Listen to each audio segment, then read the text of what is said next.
Good evening and welcome to Frankly Speaking, where truth is our mission, reality our realm, said as we see it and frankly as well. I'm Joe Spina. And I'm Paul Crowley. Hi, Tonight, Joe. Hi, what a schedule we have tonight, Paul. Run through it, will you? We've got a great show on tap for you. We're going to be talking about the city budget, which was recently passed. Mm-hmm. We're going to be talking about the update on the ferry, and what you folks will be talking about when you see this show is all about how the vote went down on the medical marijuana question. Yeah, that's right. Yeah. And that's going to be, last night it was, wasn't it? Yes. Yeah. Let's get to fiscal budget because you're a bean counter. I mean, Paul Crowley, folks, over and above. He says that affectionately. He calls me a bean counter, but it's an affectionate You're an word. accountant. I mean, you know how to balance budgets. And I'm saying, well, first, let's get those facts up there. It was approved for what, 300 million, roughly, rounding it off. Is that right, Yeah, Paul? it's right around $300 million and budget. about 140 million goes to education. That's right. Usually about half the budget. Yep. Nearly half. Yep. And 2.4% increase. And you know what offends me? That Hillary Clinton's going to be spending 5 times more than the city of Lynn's annual budget on this campaign alone to become president of the United States. Right. That's obscene. Well, and you know, if you want to just talk about it in those terms, you know, to me, it's, you know, I've got my issues with Hillary Clinton. We talk about them all the time, and we'll continue to talk about them. But the thing that really bothers me the most is that all that money, it buys the vote because it is relentless in its attacks on the opponent. It's relentless in its, you know, this whole marketing process where you get people to understand things through osmosis and so forth. She's essentially going to buy the vote by virtue of just bombarding us with, you know, what she'll say is truth, but what I would argue is, as my mother would say, full of old shoes. Speaking of your mother, folks, I happen to be shopping, Tale of Two Cities. I was at Market Basket, after which I went to Whole Foods. And this beautiful lady walked up to me. She said, "Are you Joe Spina?" And I looked around. I said, "Yeah, as a matter of fact, I am." And she said, "Well, I'm Paul Crowley's mother." And she is the most delightful woman. And now I know why you, Paul, are delightful. I say it all the time. Red, was that your name when you were a kid? My nickname was Red when I was in Little League. Oh, God. I mean, what a wonderful... And she's pushing 80, and she run rings around anybody. Yeah, she's very active. I love her to death, and she's the best thing that ever happened to me. You better say that again, you know, and underline. Well, I want to get into your expertise. The city of Lynn is so dependent on state and federal dollars that I wanted to ask you, what do you think the city is able to derive in revenue on its own? What percentage of that 300 million?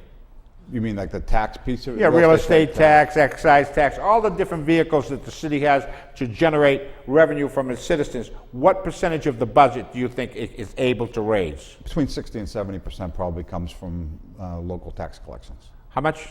Between 60 and 70%. So you say that state aid and federal aid, it would be somewhere between 30 and 40%. Yeah, well, you Yeah, know, no, I understand that. I think the cherry sheet's maybe 100 million, something like that. So it's 2/3, 1/3 kind of thing. That's not a bad point. I think that's right. Well, and whether it's totally accurate or not, it's the reason why I'm asking this question is because if you're dependent on being able to make your budget, and someone could argue that this budget is on smoke and mirrors too. You know, I mean, it was approved quickly. And then we'll get to what the real subject was of the meeting, which basically was medical marijuana. We'll get to that next. But here's what I'm thinking.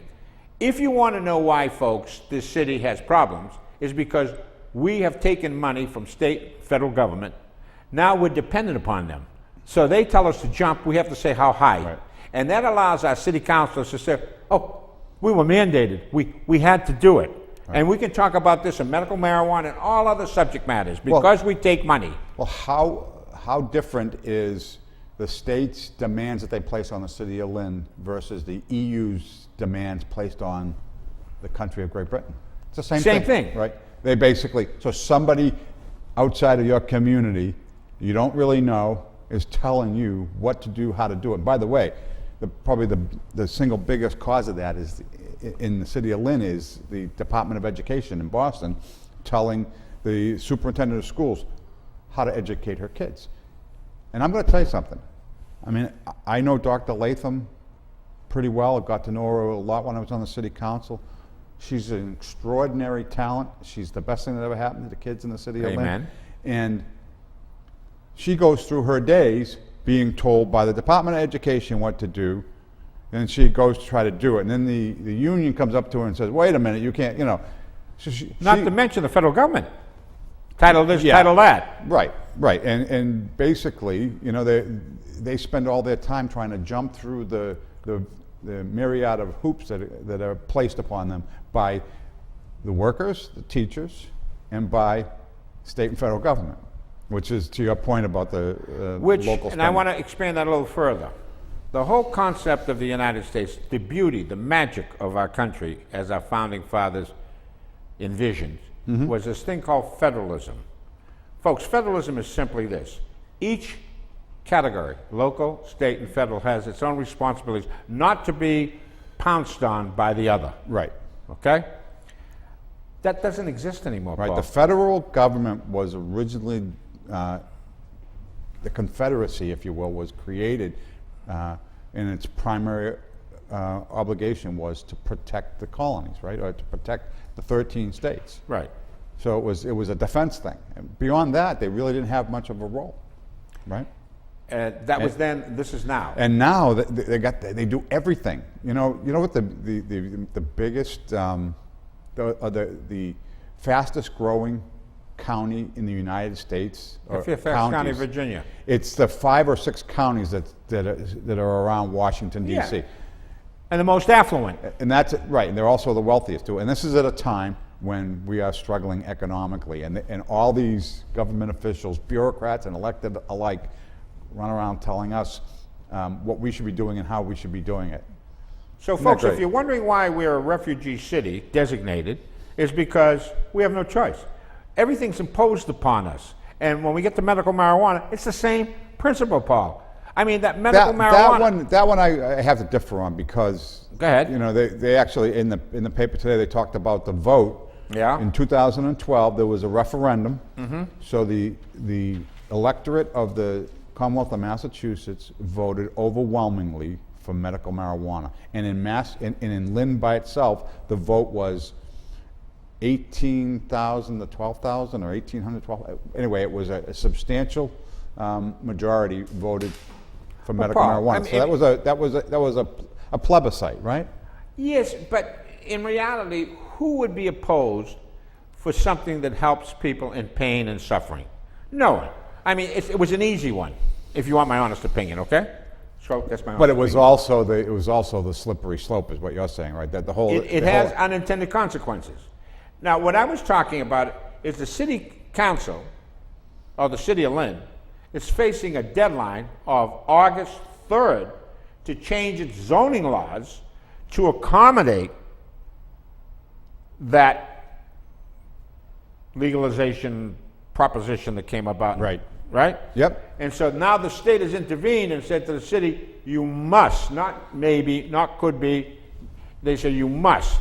Well, generally, though, that's a correct statement. I just want to clarify a piece of that. And there is no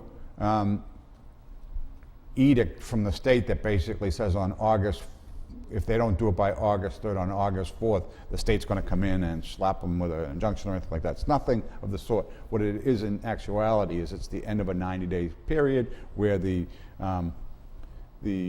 city is obligated to act on a public hearing. It's as simple as that. So if they don't act on the public hearing, then the ordinance that currently exists would be the rule of law, and which the state has deemed unconstitutional.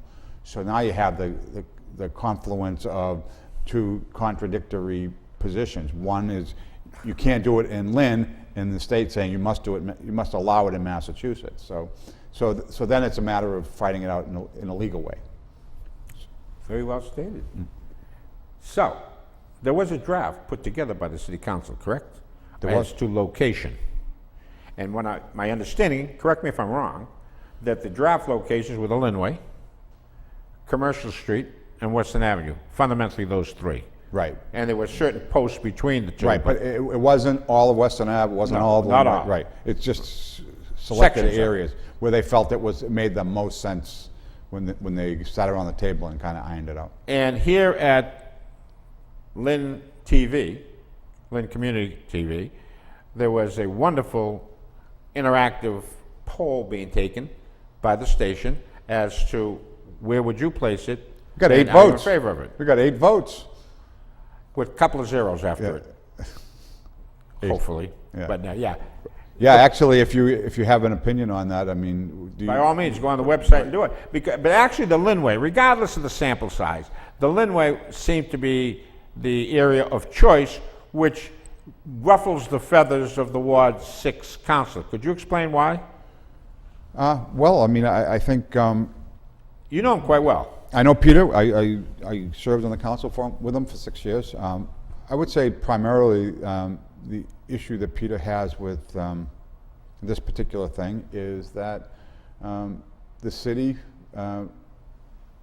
has decided that it's going to go on the Lynnway. They didn't really include him initially in the conversation, and this is a big and. It seems as though Ward 6 tends to get the cast-off businesses, or it's Yeah. more of a business zone. Which he said. And it's really not technically not in my neighborhood. It's really not a NIMBY issue. Although he lives on Alley Street. Really? Mm-hmm. But the point being is he's saying, why should I be the dumping ground for all of these things? Right. Which I said about the city of Lynn 30 years ago, and they called me all kinds of names, Right. you know? We are a dumping ground as a city generally for all these social Right. programs. Well, so on that matter, so what I would say is I think the knee-jerk reaction to a medical marijuana dispensary in the city of Lynn. We got that quote, that comment from one of our viewers who was talking about. He was comparing it to the methadone clinic. I think it's very different. The people that go to the methadone clinic every day are not the same people that are going to be going to a medical marijuana dispensary. And then I'll further add that 6 months after they finally establish where these are going to go and they get set up, people forget they're even there unless they're using the facility. They won't even know. Interestingly, our producer, one of our producers, Dave Riley, got some information from the Salem Police Department, Right. forwarded, and they're saying, look, we haven't seen any spike in crime as a consequence of our Yeah, dispensary. actually, in the item editorial today, or was it? Yeah, I think it was the item editorial. It sounded to me as if there was no crime at all associated with the new facility. That's what the history seems to be. Right. Now, most of the folks who will be going to the dispensary come from out of Lynn anyhow, don't they? I mean, Lynn does not have that many people who would probably need medical marijuana. We're not talking about recreational marijuana here. There are 13,000. I think it's 13,000 people who have been issued medical marijuana cards in the state of Massachusetts. But not necessarily, even though they have a certificate, doesn't necessarily mean they can buy it. There's a caveat to it. It's like you have a certificate to get into the ball game, but you're not in the game yet. I didn't understand it that way. I thought once you get the identification that's it? card, you can buy it. Anywhere? I'm not sure. Well, let you folks out there, if you know anything about it, please let us know. And they can send the comments on Facebook to Lynn TV / Frankly Speaking. Right. Yes, they can. So, and one thing that I would just argue, especially for the folks at home who are concerned about having it in Lynn, in my backyard type of things and all that kind of stuff, and and this is probably a part of this that hasn't been given enough ink. The city is going to get a huge income stream from this, and as you were talking about earlier, we are over-reliant on state and federal government for funding for our budget on an annual basis. This is money that we will get that will come into the general fund that can be used essentially for anything that we want to use it for. That will be up to the mayor and the councils to decide. But basically, they'll be getting paid. It's almost like a tax on the revenues generated by the dispensary. So there's a good benefit to You're this. talking about 13,000 people, which is not a huge amount in That's the entire statewide. state. Right. And it's that much of a revenue source, potential revenue source? Yeah, apparently this, By the way, who pays for the medical marijuana? Insurance companies? No. Is it like a prescription? no. Who pays for the individual? Yep, cash basis. Yep. Really? It's very difficult to get a bank to do business with you because of the federal So- laws and so forth. So what you're saying to me, isn't this interesting now? this medical marijuana is not something that's going to be subsidized by the government anyway. Am I hearing this correctly, or do I understand this correctly? It's not going to be subsidized by the federal government. I mean, Federal or state government? In other words... well, it's a state program. It's actually Meaning? administered by the Department of Public Health. Yes, but when you go in to buy medical marijuana, you're going into your wallet and putting the money out, Yes, right? right. You're paying fair market value. No one's offsetting the cost of that. It isn't like, for example, Right. if I, and we, all of us, folks know... $5 copay, give me an ounce of pot. Yeah, exactly. That's not the way it's going to work. Okay, I want to know that. So it's a revenue stream. It must be, and that's surprising me. So it's got to be fairly expensive, is it? Yeah. There's all kinds of pro forma statements out there that talk about how much money that can generate. If you can get 2% of the marijuana smoking population in the area to purchase marijuana from that facility, it can generate $3, $4, $5 million a year. 2%? 2% of the smokers. 13,000? 2% of the people who smoke in the area. Smoke, talking about medically, not... Yes. You were not talking about recreationally. Right. If it was recreational, it would be a fortune. Right. And by the way, in November, there's going to be a vote For recreational? another plebiscite, a referendum, where they were going to basically ask the people, do you want to go all the way in and do this on a So we're going to recreational go mile high like Colorado? Was that what you're telling me? Yeah, and when that happens... And their crime is spiked. Right. And then when the city of Lynn can now allow recreational use of marijuana, the revenue stream to the city is that much greater. I mean, this could be a game changer in many ways in terms of generating Why don't we revenue. add prostitution, and why don't we add, a whole bunch of other things, that are all revenue streams? I mean, this is getting silly. Well, I'm not here to argue the merits, the pros and cons of supporting marijuana in our society. I mean, look, you talk about the lottery, right? I mean, we support the lottery system with the scratch tickets and all that kind of stuff. Who spends the money on the scratch tickets? Me. But it's most people who spend money on scratch tickets are people who can't afford to lose. So You're not going to sell scratch tickets in Marblehead, trust me. right. In Lynn, it's booming. Right, and so you basically, a lot of people who are on fixed incomes are spending their money on lottery tickets, so they're essentially, it's a tax on the poor, right? As one on fixed income, I can attest to that fact, Paul. Anyway, I mean, it's a slippery slope, and Of course. and the government is loath to do anything that wouldn't win the moral argument, except when they realize how much revenue it generates. We're going to leave this subject very quickly, but I want to get to one other aspect of it. Councilor Capano makes a great point, and I happen to agree with it. And folks, I don't know whether you do, maybe we can put that up on our survey. He's saying, look, why don't we just start with the one, not two. We can't have two in the city of Lynn. We've been allocated 2 locations or 2 licenses.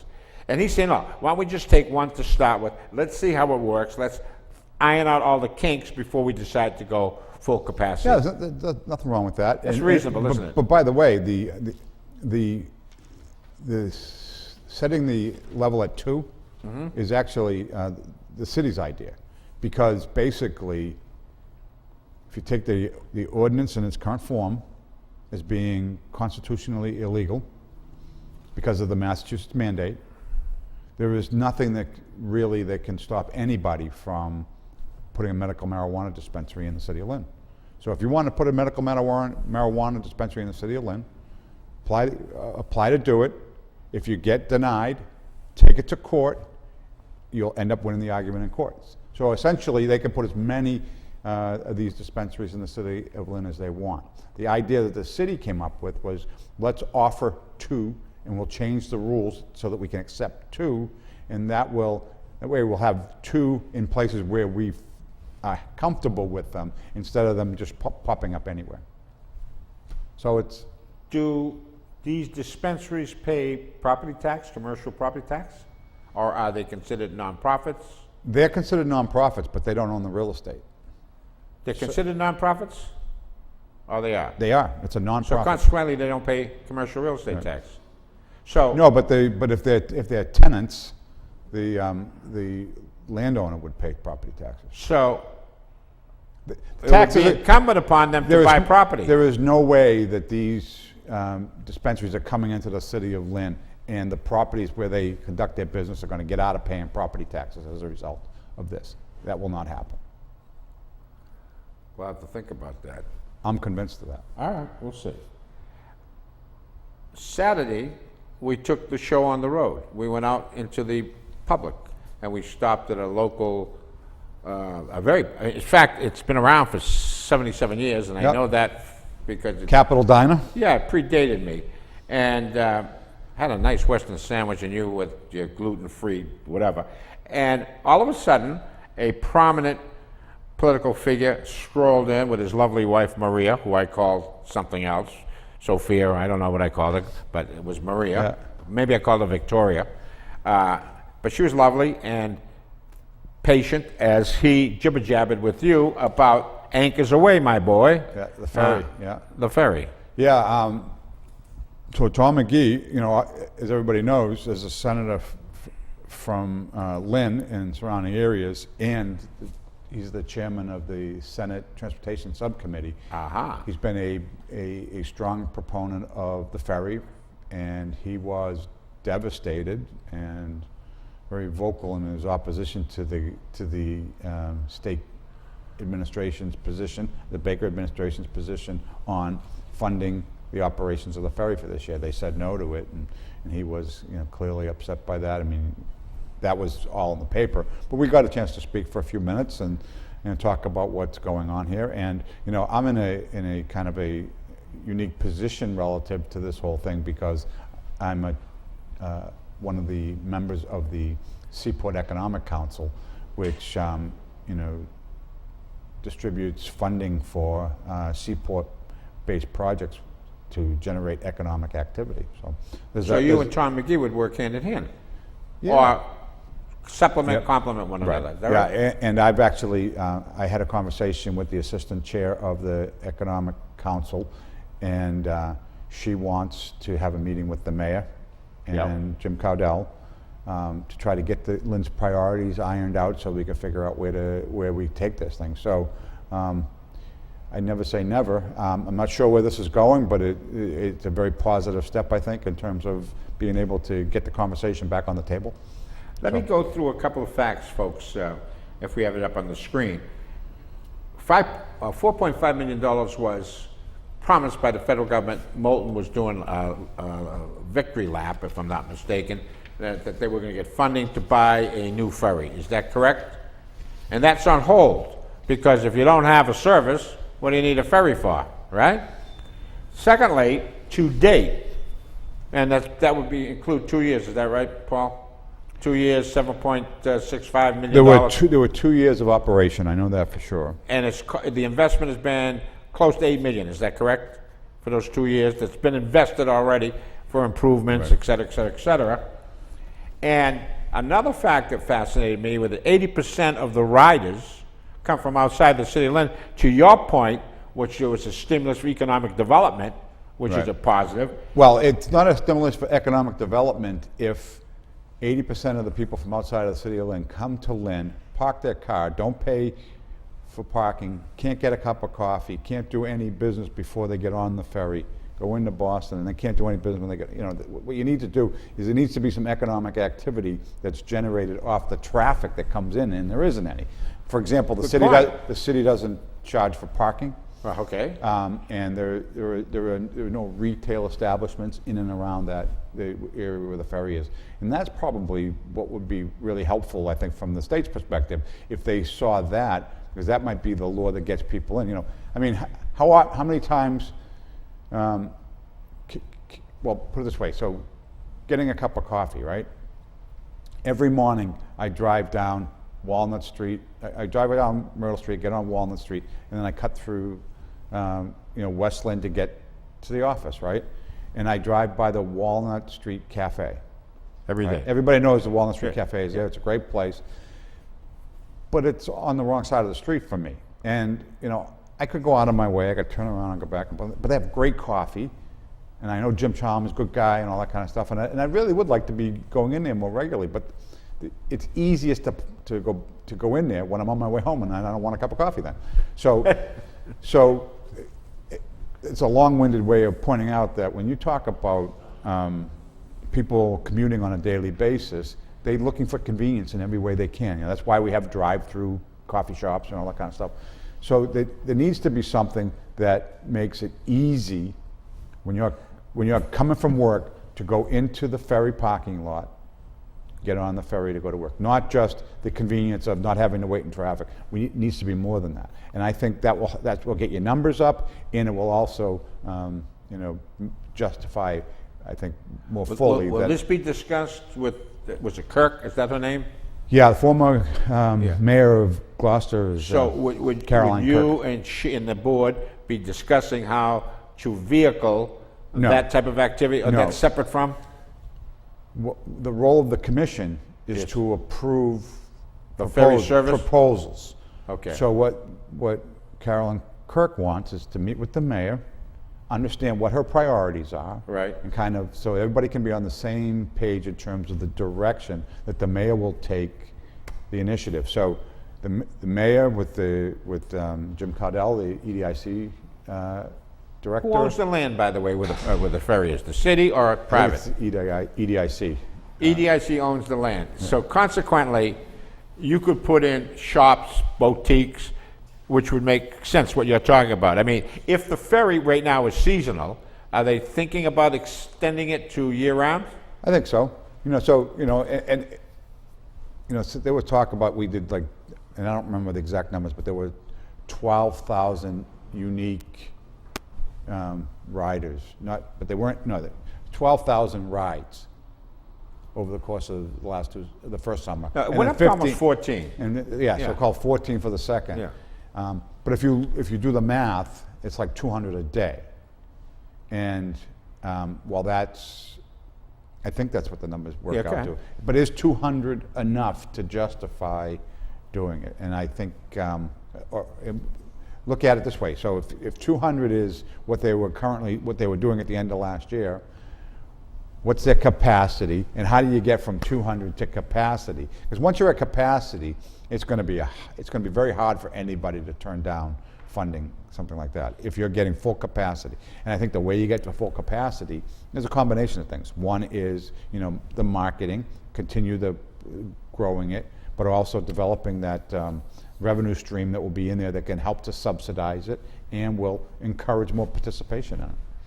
Interestingly, it would be a boom in the foul weather season, to make it easier for people to get into Boston, we'll say, and avoid traffic and the rest of it.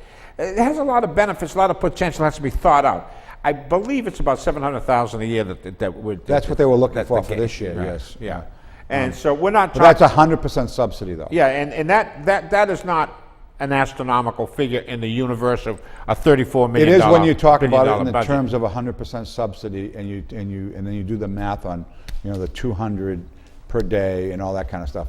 If the city could, by virtue of creating some economic development down there, come up with some of the money to offset that $700,000, first of all, I think it would expand the capacity down there, the utilization down there substantially. It would create that economic development that the governor is looking for, and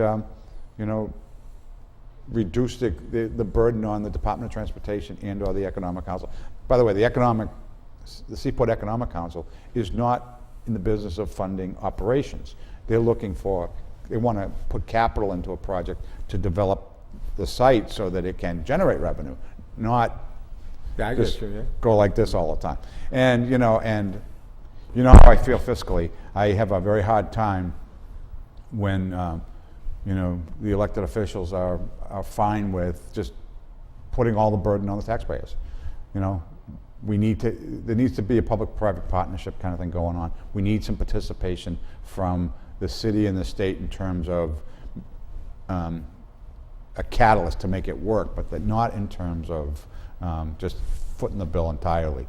So you can give us updates and keep the folks posted Yes. on these things, given the position Yeah, you the have. mayor isn't back, or maybe she's back now.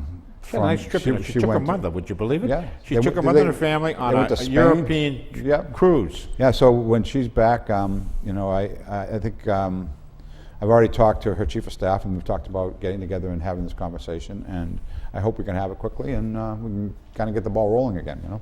We didn't have the opportunity to put our whole show together, folks, and we were going to do a combination of what we call snobbery and elitism and racism. So we're going to handle two of those portions and hold off the racism segment till next week. And that's a little tease. But snobbery. Snobbery is an interesting, really don't have to define it. I don't know whether we have the graphic up there. I mean, you know, it's worth, a picture's worth 1,000 words. Right, and- when people, and- what's the old expression? They turn their nose up to it? Oh yeah, and you know it's you know it's like a good, better, best situation.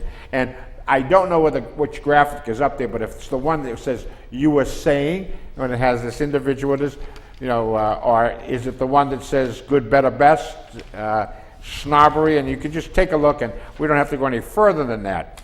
So, right.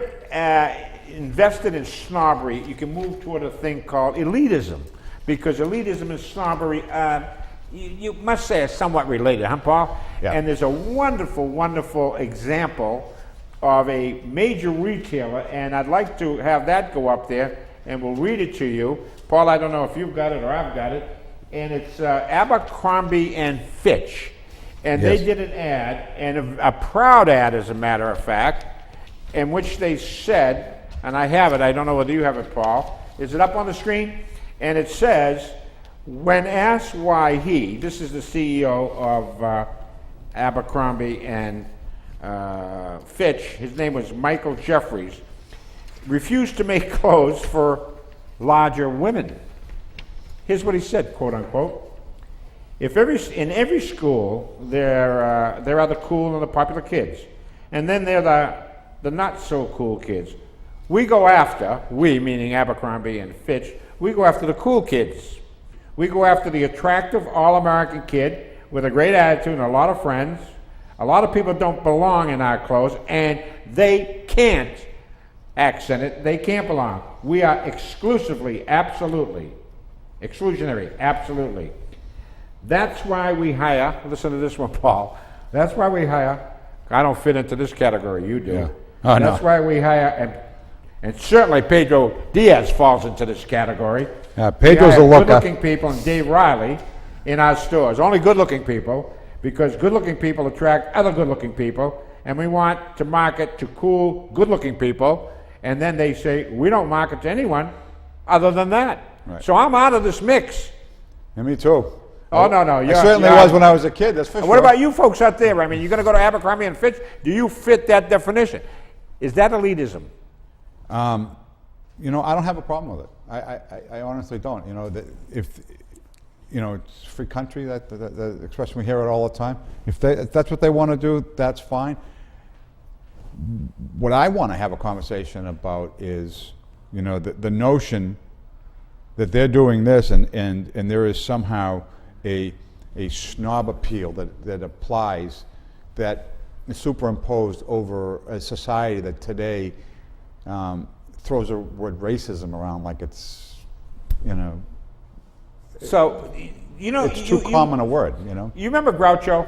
Groucho Marx. Your boy. Yeah. And you had told me about a quote that he made that fits into this. And paraphrase it for me. So he basically, and he said it a number of different ways, but to paraphrase, I would never join a club that would have me as a member. And that's a little bit of what Abercrombie and Fitch is saying. We can have an exclusive. We choose to market and to sell to this segment. Right. And we're not hiding from the fact. Right. And if you want to call it exclusionary, yeah, we are. And so there's nothing wrong with that. I mean, if you know what I saw, which was fascinating to me, folks. Let me jump into national politics for a sec. There's a boo-hurrah about a tweet or something that went out in the Trump campaign, in which they have a picture of Hillary Clinton and superimposed on a pile of money with what people are trying to say was the Star of David, and therefore was anti-Semitic, in that mix. And interestingly, folks, so he's being accused by the Democrats and Hillary Clinton, her campaign, as being anti-Semitic. Right. But nobody tells you that his wife's married, not his wife, his daughter is married to, and converted to Judaism, married a Jewish guy and converted to Judaism.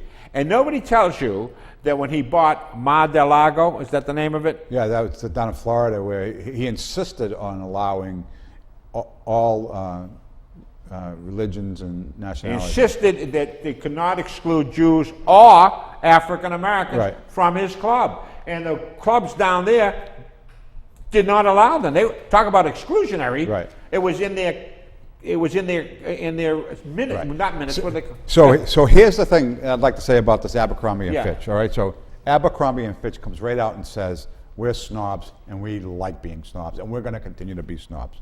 You have somebody like Hillary Clinton, these elitists who are trying to remain, the power structure.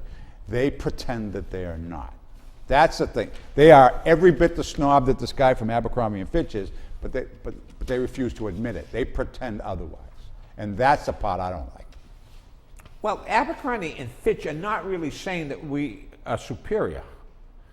They're saying that this is our niche, right? All right. True elitism is superiority. Right. When you say to someone, I'm sorry, I can't bear you, your inferiority is too loud, or something to that effect. Right. So elitism and snobbery are kind of related and unrelated, the same thing, which is going to vehicle us into the subject we're going to carry extensively next week. Right. Which But is you can't racism. ignore it, and that is, and I'd like to point that out. Is Yeah. was it LBJ that pointed out that the lowest among the white class and the highest among the black class are forever fighting for who's higher up on the scale, right?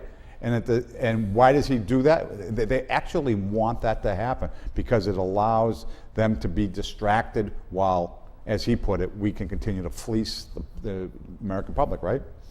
You know how bright Paul Crowley is, folks? I mean, I'm going to be a fan of his because let me give you the exact quote that he's alluding to.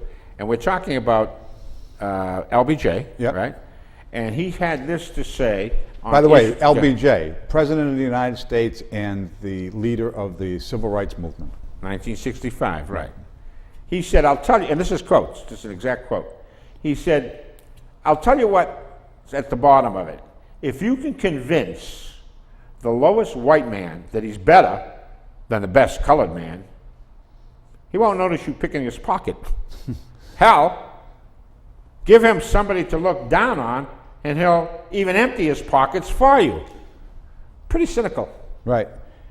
But that was the whole strategy, because Lyndon Johnson in 1965 as a president, took this civil rights thing, believing that if he could do it, he would essentially control the black vote for 200 years, as he said, right? He said that categorically. Right. And this is the same guy who, during the Eisenhower administration, was the president of the Senate and refused to allow the exact same legislation to go through because he wouldn't be able to get credit for it. The Republicans would have gotten credit. And they're the ones who were pushing it. So- Mitt Romney's father was pushing it. Right. So here we have a case where this was a Republican idea, and it was squashed because it was a Republican idea. And as soon as the Democrats had control, they passed it and took full credit for it, and went on a 50-year tirade of claiming that the Republicans were racist while the Democrats believed strongly in the. Well, let's go back. So I'm beside myself. I've become apoplectic when I hear this stuff. Oh, I like that word, Paul. You're getting very, very bright here. Look that up in the vocabulary. Apoplectic? Oh, Apoplectic, my God. yeah. 14th, 13th, 14th, and 15th Amendments to the Constitution, which every African American should get on his hands and knees, and and the rest of us, for that matter, was significant. Changed the world. Yep. Yeah, that was Abraham Lincoln, folks, Republican, right? Who fought those three amendments tooth and nail? Jim Crow laws, Democrat, Dixiecrats, right? It's Alice in Wonderland. It's an upside down world. you know, I've heard that argument a number of times, but I'm not completely convinced of that. You know, I agree that the Republicans were a big part of it, but it's important to understand that back then, Yeah. when the Republicans were supporting this, is different than today, because today the Republicans run the South, and back then the Democrats ran the South. So, you know, there's the But think times about have how changed. much better the South is now since it's been run by Republicans. Think about the economic growth that's taking place. Think about the rise of the minority community in the South that have been empowered economically and otherwise. Think about the integration that's taking place in the South as opposed to the North. In the North, we have ghettos, not in the South. And it's interesting. I'm glad you made that point. Where are the cities going bankrupt? In the North or the South? Detroit All is the urbans- hardly in the North. I mean the South. right.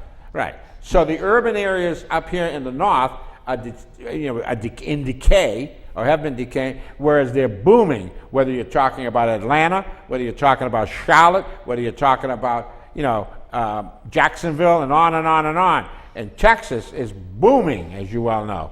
So I don't know. We have to look at these things more objectively when John decide. Well, see, I don't want to go on a Republican versus Democrat and squawk about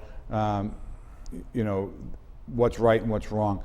All I want to do is point out to the people out there at home, especially you at home, that we're being sold a bill of goods on a daily basis. We're getting daily doses of stuff that just doesn't make any sense. It's false.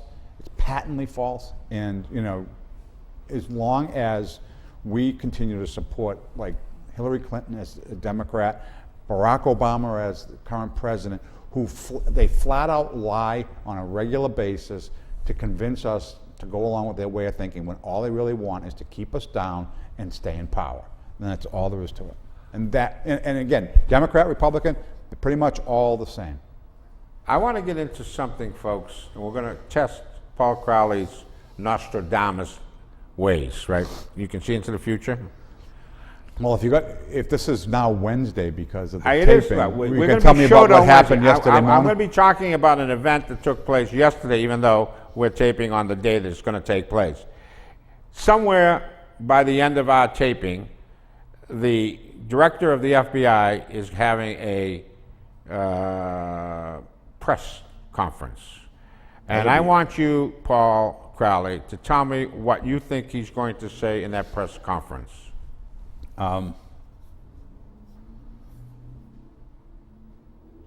That's a pregnant pause there, Paul. I really don't. I've been struggling with this answer, but let me, before you go off, there's basically, I would think, two things. Yeah. Maybe a third thing. The two things was, one is he's either indicting Hillary Clinton, or he's not.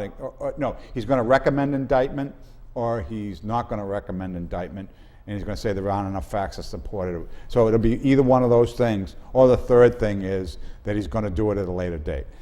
But I got to tell you something. This business of the email with Hillary Clinton, and I don't know, for all you folks, I say this all the time, but for all you folks who watch ABC, NBC, and CBS, you haven't heard this. I guarantee you haven't heard this. Hillary Clinton has been lying to the FBI. She's been lying to the American public. She's been lying, and now all the stuff is coming to fruition. And the email thing is only this this small piece of it. The bigger thing is the pay-to-play thing that's been going on between her husband, the Clinton Foundation, and her role as the Secretary of State. That should put her in jail for the rest of her life, along with her husband, and it won't happen. You heard it here first. Let me back Paul up on something.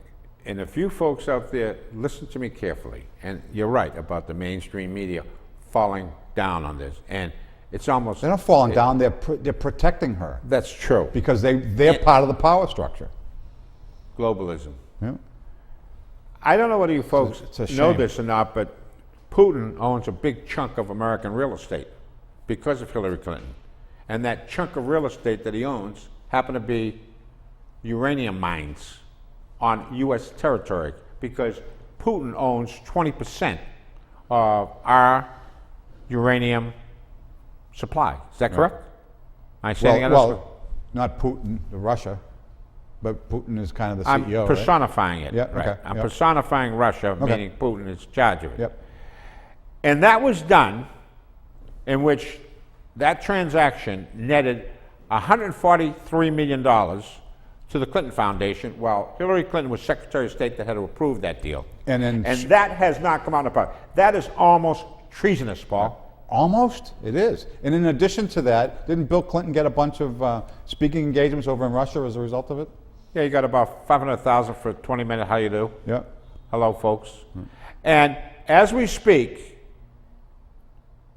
actually, folks, yesterday, they flew in, the president and Hillary Clinton flew into North Carolina on Air Force One. And rightfully so. Why is the taxpayer subsidizing her candidacy? Shouldn't that be paid for? Yeah, it should be paid for by the Clinton campaign or the Democratic National Committee, right? I'll go one step further. You know, there was a meeting between the former president and Attorney General. the Attorney General, which was totally inappropriate.